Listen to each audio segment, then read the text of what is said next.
सद्बुद्धि, सन्मार्ग और कार्य का संकल्प देना, अडिग रहे विश्वास तुम पर, ऐसा अंतः कर देना। मेरे हृदय में आने में तुम्हें कोई संकोच न हो। हे गुरुदेव, मुझे नजरों से दूर कभी न होने देना। हे गुरुदेव, मुझे नजरों से दूर कभी न होने देना। नमस्कार, गायत्री चिंतन धारा के इस नए एपिसोड में आपका स्वागत है। आशा है आप स्वस्थ होंगे, प्रसन्न होंगे। मित्रों, धरती को सुंदर और लोगों को सुखी बनाना ये लक्ष्य है, तो हमें लोगों के पीड़ा पतन के कारणों को पहले दूर करना चाहिए। आज हम दुख परेशानियों में हैं, इसको किसी न किसी तरह हमने स्वयं ही पैदा किया है। ईश्वर ने हमें दुख नहीं दिया। हर व्यक्ति हर काम को इसीलिए करता है क्योंकि उसे लगता है कि ये काम मुझे लाभ देगा। लेकिन अगर सब दबाव में हैं, तनावग्रस्त जी रहे हैं, रोगग्रस्त अवस्था में जी रहे हैं, तो सीधी सी बात है कि आपने जिसको अच्छा समझा था वो अच्छा नहीं निकला, है नहीं। आप परिस्थिति को बदलने की नहीं, अपने विचारों को ठीक करने की सोचो। परिस्थितियां अपने आप ठीक होंगे। इसलिए हमारे यहाँ प्रार्थना की जाती है, असतो मां सद्गमय, है नहीं। हमें असत्य से सत्य की ओर ले जाओ। असत्य क्या है, सत्य क्या है, ये हमको समझ में आएगा तब तो हम असत्य को छोड़ के सत्य की ओर जाएंगे, है नहीं। गायत्री मंत्र की प्रार्थना हो, वो भी यही है गायत्री मंत्र प्रार्थना, है ना। वो परमात्मा को हम अपने अंतर चेतना में धारण करें, वो परमात्मा हमारी बुद्धि को सन्मार्ग में प्रेरित करे। बात बुद्धि के सन्मार्ग की ही हो रही है। आप प्रार्थना करते हैं, विषय विकार मिटाओ, पाप हरो देवा। कुल मिलाकर प्रार्थना आदिकाल से यही हो रही है कि हे ईश्वर, हमें सद्बुद्धि दें ताकि हम सत्कर्मों को अपनाएं और सब सुखी रह सके, मिलजुल कर प्रगति कर सकें। ऋषि यही प्रार्थना करते हैं, ओम सहना भवतु सहनौ भुनक्तु सह वीर्यं करवाहि। आपको याद है ना, ये स्थिति है, तब हमारा भविष्य क्या होने वाला है ये प्रश्न ही पैदा नहीं होता। क्योंकि होगा वही, मिलेगा वही जिसके हम हकदार हैं, है नहीं। हमारे लिए जो स्वाभाविक मिलने वाला है वही हमको मिलेगा, हमारा जो हक है वही हमको मिलेगा। और क्या मिलेगा, जो हम करेंगे वो मिलेगा। बाकी देवी देवता तो केवल अच्छे काम में सहयोग की कृपा करते हैं। अच्छा काम आप करेंगे, देवताओं को सहयोग मिलेगा, ये उनकी कृपा है नहीं। पिछले 3-4 अंकों में हम इसी तरह की चर्चा कर भी रहे हैं। अब प्रश्न पैदा हो रहा है कि मेरा क्या होगा। तो इससे ज्यादा महत्वपूर्ण ये है कि मैं कर क्या रहा हूं। जो आप करेंगे वही तो होगा भाई, है नहीं। स्थूल और सूक्ष्म जगत की शक्तियों के साथ हमारा व्यवहार कैसा है ये देखना पड़ेगा, परिणाम वहीं से आएगा। तो ठीक है, ये चर्चा अपन प्रारंभ करते हैं। लेकिन निवेदन यही है भाइयों और बहनों, आप जो है ना व्हाट्सएप में वीडियो को देखते हैं तो उसमें लाइक शेयर का ऑप्शन नहीं आता।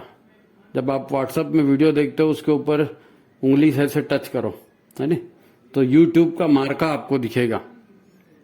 और यूट्यूब के मार्के को टच करेंगे तो यही वीडियो फिर यूट्यूब में खुल जाएगा। वहां आप वीडियो को लाइक कर सकते हैं, शेयर कर सकते हैं और ज्यादा से ज्यादा लोगों तक फैला सकते हैं। जिन्होंने सब्सक्राइब नहीं किया वो भी ऐसी करें, लाइक करें, शेयर करें और सब्सक्राइब करें, है नहीं। वो भी कर ले तो ठीक है। मित्रों, अपन बात को आगे शुरू करते हैं। आप ये तो करते रहिए। अब मुख्य बात पर आते हैं, और ये बात बड़ी काम की है। प्रश्न हमेशा यही रहता है कि मेरा भविष्य क्या होगा, क्या होगा मेरा आगे चल के, क्या होगा इस लड़के का, क्या होगा इस लड़की का, यही प्रश्न तो होता है। जब पूछा जाए तो यह भी प्रश्न अपने आप से करना चाहिए, मेरा क्या होगा। ये यदि आप जानना चाहते हैं तो आपको ये जानना चाहिए कि मैं कौन हूं, और मैं ये हूं, तभी तय होगा कि मुझे अमुक अमुक भूमिका में अमुक अमुक काम करना चाहिए, ये करना चाहिए, ये नहीं करना चाहिए, क्योंकि मैं ये हूं। मैं ये हूँ। एक व्यक्ति है, पति है, पत्नी है ना, तो कहीं पर वो माँ होती है, कहीं अगर पति है तो पिता होता है ना, बेटे होते हैं उनके, वो स्वयं किसी के बेटे होते हैं, पड़ोसी होते हैं। ये सब रिश्ते नाते हम निभाते हैं। कब निभाते हैं? जब हमको पता लगता है कि मैं माँ हूँ, मैं पत्नी हूँ, मैं बेटी हूँ, मैं सास हूँ, तब आप उसका कर्तव्य निभाएंगे ना। मैं बेटा हूँ, मैं पिता हूँ, मैं दादा हूँ, तब आप उस टाइप का कर्तव्य निभाएंगे। आपको यही नहीं मालूम कि मैं क्या हूँ और आप भविष्य पूछ रहे हैं कि मेरा क्या होगा। भाई आप अपनी भूमिका में आइए, अपनी भूमिका का निर्वाह कीजिए। हमको ये सोचना चाहिए कि मेरी यात्रा माँ के पेट से प्रारंभ होती है। हर व्यक्ति की यात्रा माँ के पेट से प्रारंभ होती है, एक छोटे से लुंज पुंज मांस के गोले से। हाथ, पैर, नाक, कान ये तो बाद में बना ना। आज अगर आपका वजन 50, 60 या 80, 100 किलो का बन गया तो ये आपका वजन है? ये आपका वजन नहीं है। ये तो वही दाल, रोटी, चावल, दूध, फल, सब्जी आदि है जिसको आपकी माँ ने खाया था, फिर बाद में आपने खाया, वही सब बन गया शरीर आपका, है ना। जो खाया उसी से शरीर बन गया। इसी से सारा शरीर और सारी इंद्रियां बनी, यही जो खाना खाया उसी से। और क्या जा, आप तो वो थे नहीं ना, आप तो लुंज पुंज मांस के गोले में घुस गए थे माँ के गर्भ में। तो ये सब जो है, ये धरती का जो भी खाया पिया है वो दिख रहा है। आप ये थोड़ी हो। यह सब लेकर कोई आता नहीं है। माँ के पेट में ये बनना चालू हुआ था, है ना। अब हमारे ऊपर ये सब चिपक गया। जब हम जन्म ले लिए तो लोगों ने हमारा नाम रख दिया, हमारी जाति बता दी, हमारा गोत्र बता दिया। ये सब ऊपर से चिपका है। ये मैं नहीं हूं, ये मैं नहीं हूं, ये सब ऊपर से चिपकाया गया है समाज में। ये जो मन है, जो बार बार अलग अलग हाई फाई विचार हमें प्रस्तुत करता है ना, कभी ये करो बोलता है, कभी वो करता है, तरह तरह की फाइलें हमारे सामने रखता है। ये मन जैसे अन्न खाया, जैसी संगत में रहे, जो भी देखा, जो भी सुना, है ना, उसी से ये मन बन गया। तो मैं न तो शरीर हूं और न ही मैं मन हूं। हाँ, ये मेरा शरीर है और ये मेरा मन है। मेरा शरीर दुख रहा है कहूं, ठीक है। मेरा मन परेशान है कहूं, ये भी ठीक है। लेकिन मैं अलग चीज हूं। मेरा शरीर अलग है, मेरा मन अलग है और मैं अलग, है नी? मैं ना तो शरीर हूं, ना ही मैं मन हूं। आज अगर मन, मेरा शरीर तकलीफ में है तो मुझे इस तकलीफ से बचना चाहिए, है नी? हम मन की सलाह पर ही तो चलते हैं। अब अगर शरीर और मन की आदत बिगड़ गई और उसकी वजह से ये तकलीफ है, तो फिर क्या होगा? हम शरीर और मन को ठीक कर लेंगे तो आदत ठीक हो जाएगी, तकलीफ ठीक हो जाएगी, है नी? क्या प्रॉब्लम क्या है शरीर को ठीक करने में और मन को ठीक करने में? कोई प्रॉब्लम नहीं। हम उसको ठीक करने की दिशा में सोचते ही नहीं दरअसल, है ना। शरीर और मन का मामला बिगड़ने से ही तो कष्ट है। तो फिर अपने विचार बदलो, अपनी संगत बदलो, अपना वातावरण बदलो, है ना। मन की तकलीफ देने वाली आदतें हैं, उनको सुधार लो। क्या दिक्कत क्या है? गुरुदेव ने जब 21वीं सदी उज्जवल भविष्य की बात कही, धरती पर स्वर्ग लाने की बात कही, गुरुदेव ने कही ना, 21वीं सदी उज्जवल भविष्य, धरती पर स्वर्ग का अवतरण, गुरुदेव ने कहा है। तो ये सब समझाने के पहले उन्होंने बेसिक बात पर एक पुस्तक लिखी। सबसे पहली किताब वो क्या थी? मैं क्या हूं। क्योंकि जब हमको ये समझ में आएगा कि मैं क्या हूं, तब हम ये तय करेंगे कि हमको करना क्या है। तो गुरुदेव ने पहली किताब इसीलिए लिखी, मैं क्या हूं। ये बहुत महत्वपूर्ण विषय है। हम हर व्यक्ति को ये सोचना चाहिए कि मैं क्या हूं। क्योंकि भगवान ने संसार तो बढ़िया बनाया, सभी को इसमें जीने का अवसर दिया, सभी को खाने पीने का, अपनी वंश वृद्धि का अवसर दिया। गड़बड़ केवल मनुष्यों ने बचाई, केवल मनुष्यों ने बनाई गड़बड़।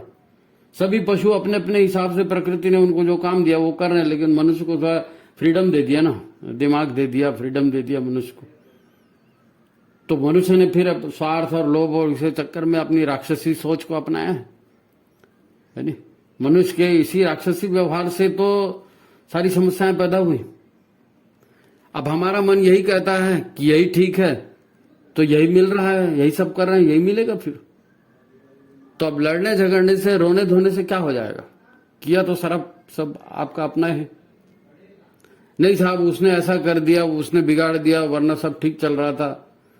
अरे तो गुरुदेव ने तो साफ साफ कहा है भैया, मनुष्य अकेला पैदा होता है, अकेला मरता है और अकेला ही अपने कर्मों का फल भोगता है।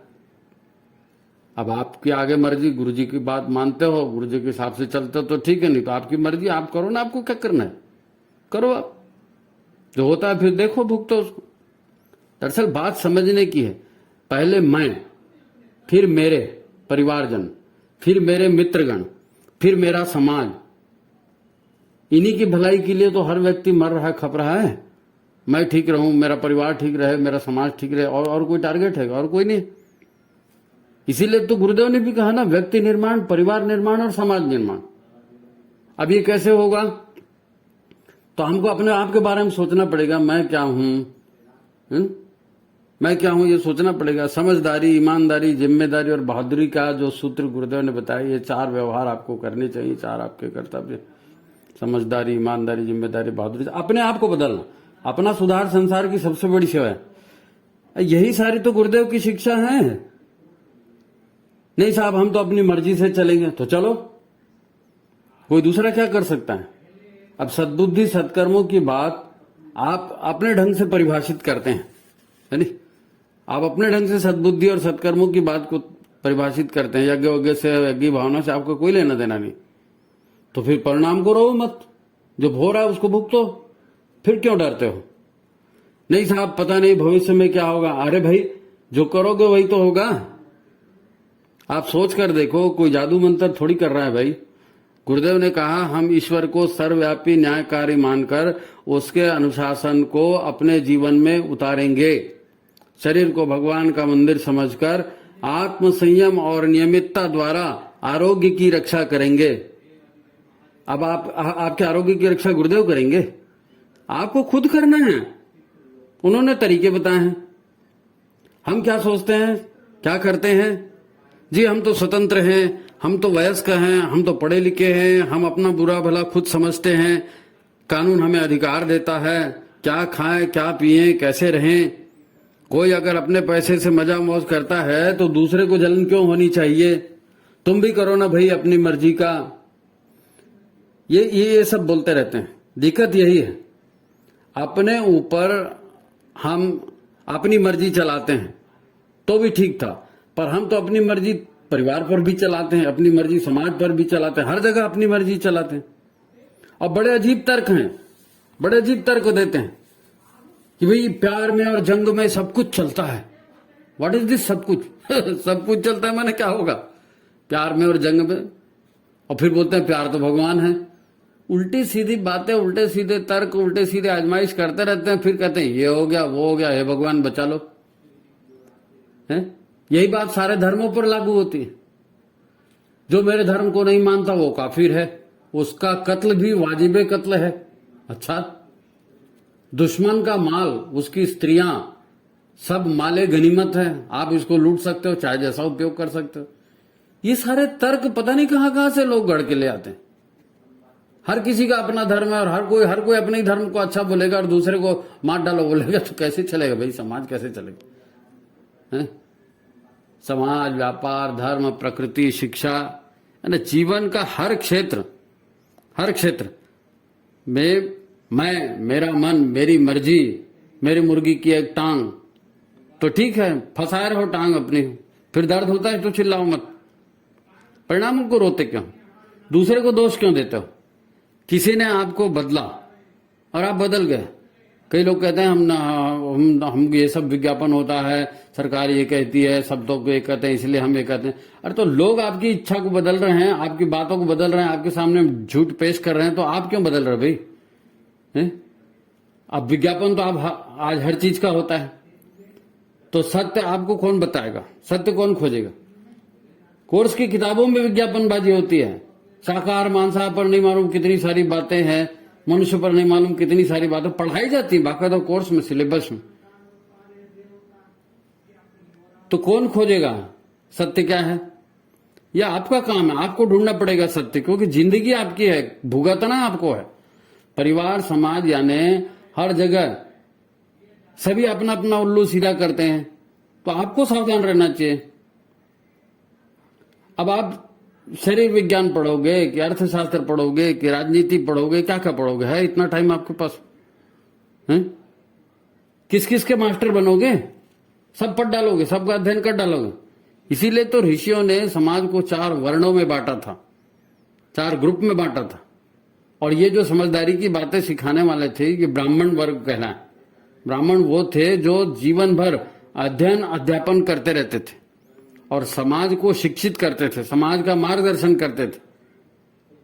पैसा नहीं कमाते थे, ईश्वर के रास्ते पर चलते थे, अपना कर्तव्य पालन करते थे। क्षत्रिय अपना करते थे, सब हर वर्ण के लोग अपना अपना कर्तव्य करते थे और समाज बढ़िया चलता था, है ना। लोग फिर ये ज्ञान देने वालों को इन्हीं को गुरु कहते थे।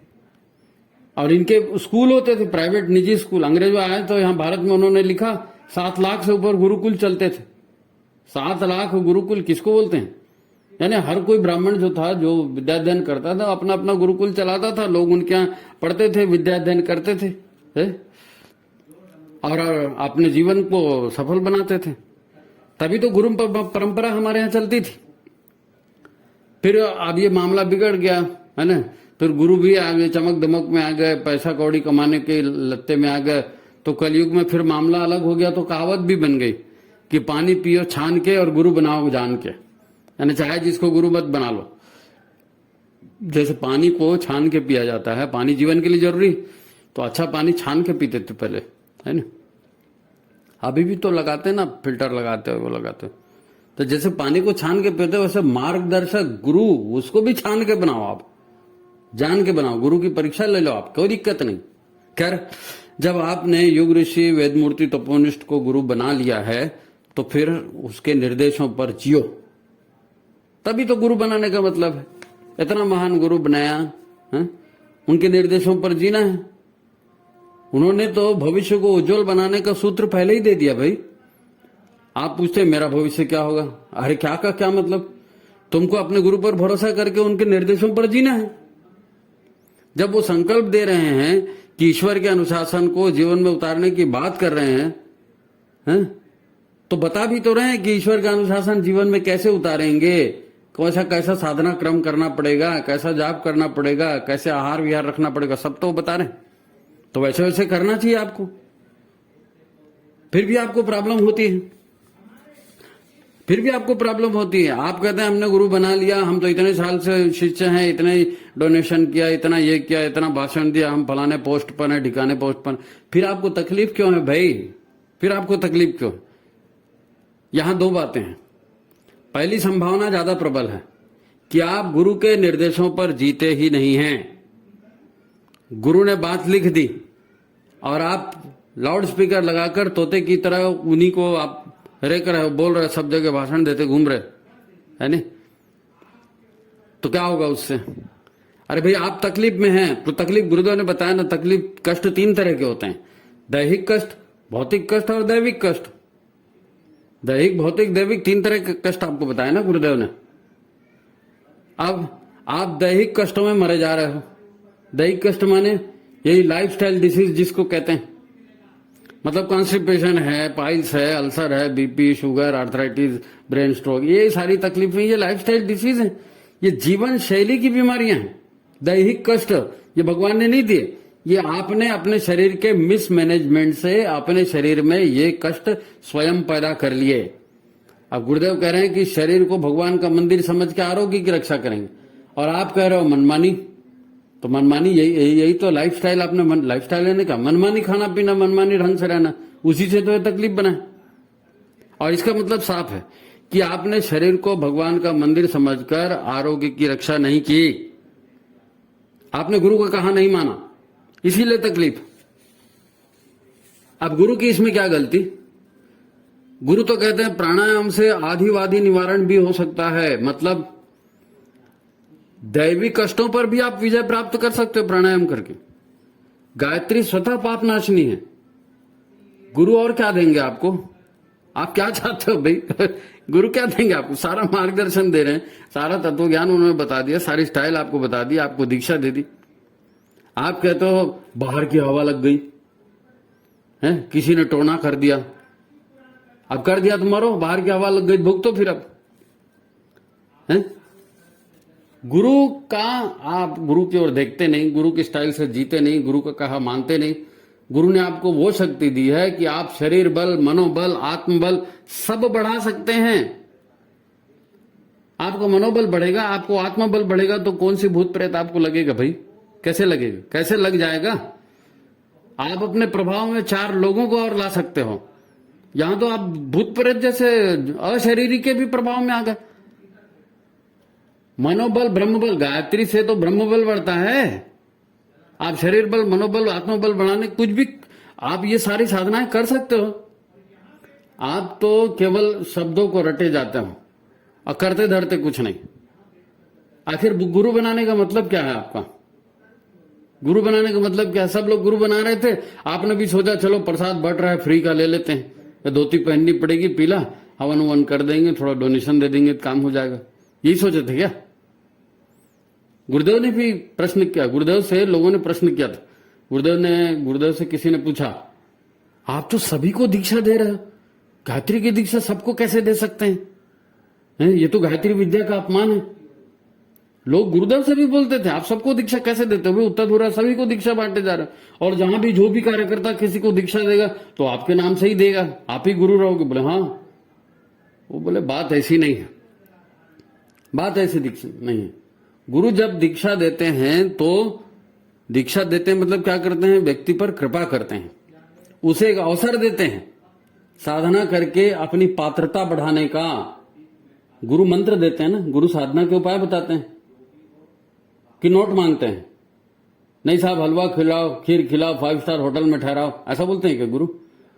गुरु तो मंत्र देते हैं, आपको साधना करने का तरीका बताते हैं, क्योंकि साधना करके आप अपनी पात्रता बढ़ाएंगे, अपनी कैपेबिलिटी बढ़ाएंगे, अपना सामर्थ्य बढ़ाएंगे। और ये संसार है, यहां जिसका जो सामर्थ्य है वो हासिल कर लेता है।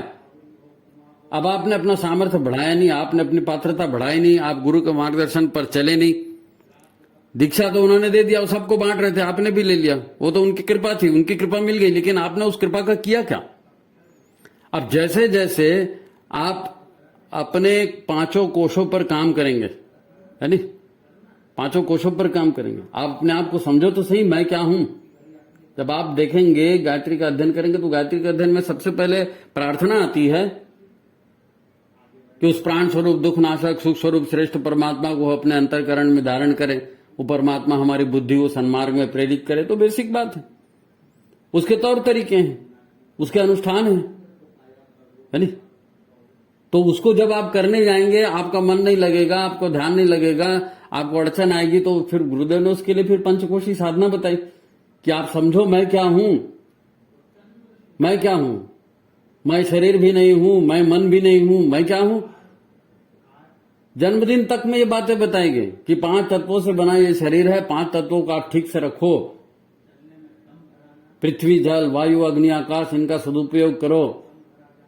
नहीं साहब, वो तो केक तो काटेंगे, सभी लोग काटते हैं, क्या हो गया, फर्क पड़ता है, केक तो काटे ना, थोड़ा सा केक खा लिया, जब प्रसाद खा सकते हो, पेड़ा खा सकते हो, तो केक भी खा सकते हो, तो करते रहो कॉम्प्रोमाइज। फिर आपको गुरु हर बार उंगली पकड़ के थोड़ी चलाएंगे जी, उन्होंने सिद्धांत बताए, उन्होंने नीतियां बताई, आपको उस आधार पर चलना है और साधना करके अपनी पात्रता बढ़ाना है।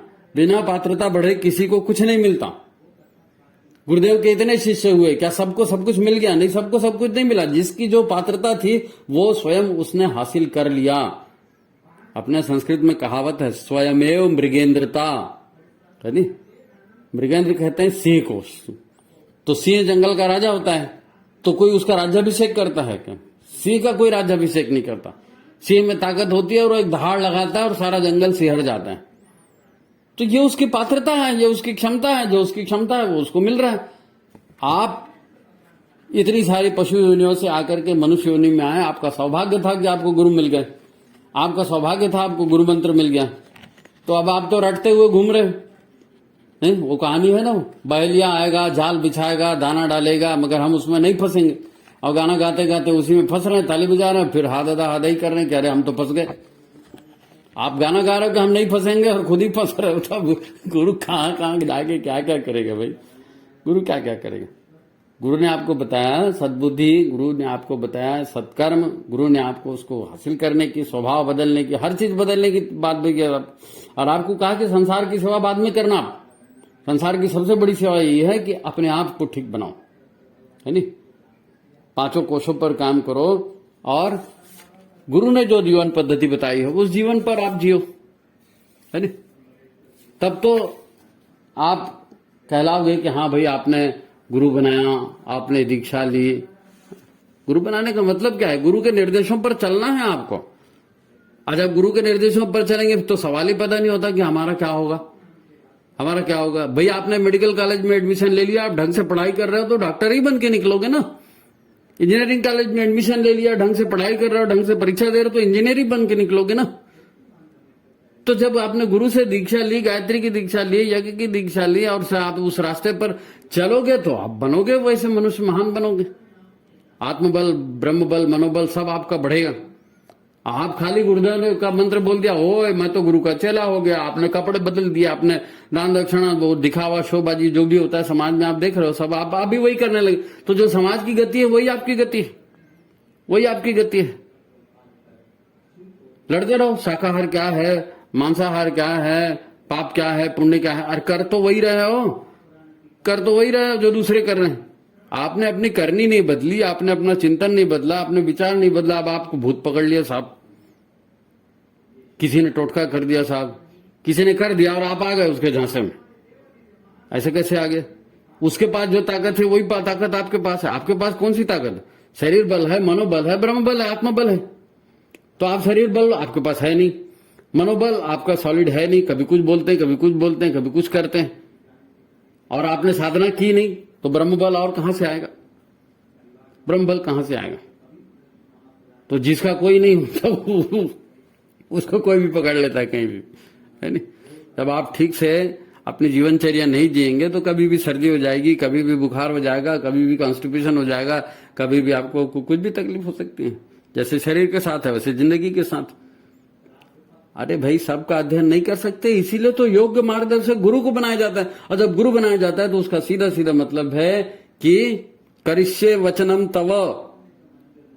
पूरी गीता सुना दी कृष्ण ने अर्जुन को, और जब तक समझ में नहीं आया अर्जुन पूछते भी रहा, और जब समझ में आ गया तो क्या कहा? करिष्ये वचनम तव, हे गुरुदेव मैं अब वही करूंगा जो आपने कहा। तो हमारे मुंह से भी यही आवाज निकलनी चाहिए, हे गुरुदेव करिष्ये वचनम तव। आप अपनी मुसीबत मत देखिए, आप कारण देखिए कि आपको जो काम बताया गया था आपने वो नहीं किया, इसीलिए मुसीबत है। गुरु का तो होता ही है मार्गदर्शक। अज्ञानतिमिरांधस्य ज्ञानांजन शलाकया, अज्ञान के अंधकार में ज्ञान की ज्योति जलाने वाला गुरु है। गुरु वही है जो आपको भगवान से मिला देता है। गुरु गोविंद दो खड़े काके लागों पाए, बोलते हैं ना, ये सारी चीजें आप प्रवचन में बोलते हो, भाई फिर करते क्यों नहीं खुद? बलिहारी गुरु आपने गोविंद दियो बताया, भगवान से बड़ा गोविंद को बता रहे हैं, गुरु को बता रहे हैं, तो फिर गुरु के हिसाब से चलना भी चाहिए ना। नहीं वो तो लाइफस्टाइल तो वही है, आजकल तो यही चलता है, तो आजकल यही चलता है, तो आजकल यही भुगतते हैं, फिर भुगतो। सीधा सीधा गणित। अब पूछ रहे हैं हमारा भविष्य क्या होने वाला है, तो तुम्हारा भविष्य क्या होगा? जो करोगे वो होगा। कर्म मूल संसार करी राखा। तो गुरु बनाने का मतलब क्या? गुरु भी बना लिए और प्रार्थना भी कर रहे हो, काम सब कुछ नहीं कर रहे, तो कर्म योनि है भाई, ये भोग योनि नहीं है, कर्म योनि। आप शांति से बैठिए, देखिए, 2-4 बार सुनिए। ये सारी बातें जो है, जो चैनल में हम डाल रहे हैं, ये क्या है? ये गायत्री चिंतन धारा है। ये गुरुदेव ने जो समस्याओं के समाधान बताए हैं वो जीवन में कैसे उतरे, गुरु के विचार जीवन में कैसे उतरे, इसीलिए गायत्री चिंतन धारा है। बार बार आपको एक एक चीज को लेके पिंच करके आपको बता रहे हैं, ये इसीलिए बता रहे हैं। आप बार बार इसका मनन कीजिए। आपके पास किताबें पढ़ने के लिए समय नहीं है ना? तो आप व्हाट्सएप तो देखते हैं, आप ये तो देखते हैं, तो इसके माध्यम से गुरु की बात आपके पास जा रही। खैर, तो काफी कुछ हो गया, आज की बात अपन यही समाप्त करते हैं। अरे तो गुरु के मार्गदर्शन पर चलने का अर्थ क्या होता है ये आपको बताया। अब गुरु के मार्गदर्शन पर चलेंगे तो मंजिल तक पहुंचेंगे। जो गुरु चाहते हैं वैसा आप आदर्श आप बन सकते हैं। और नहीं चलेंगे, अपनी मर्जी का करना है तो सारी दुनिया अपनी मर्जी की कर रही है, जाओ जो भी करना है करो।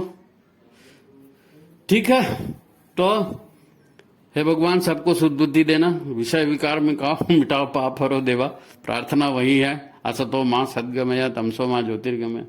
करना है, केवल प्रार्थना नहीं करनी है, जीवन उसी हिसाब से जीना है। व्यक्ति निर्माण, परिवार निर्माण, समाज निर्माण, है नहीं, हम करेंगे हमको मिलेगा। लोग क्या करते हैं उनको करने दो। परम पूज्य गुरुदेव की जय तभी होगी जब उनके चेले कुछ अच्छा काम करेंगे, अपनी जय कराएंगे। चलो ठीक है, आज की बात समाप्त। मित्रों इसको लाइक करिए, शेयर करिए और ज्यादा से ज्यादा लोगों तक उसको पहुंचाइए, तो गुरुदेव भी प्रसन्न होंगे, आप भी अपने जीवन में सफलता प्राप्त करेंगे। तो ठीक है, सभी को प्रणाम, नमस्कार।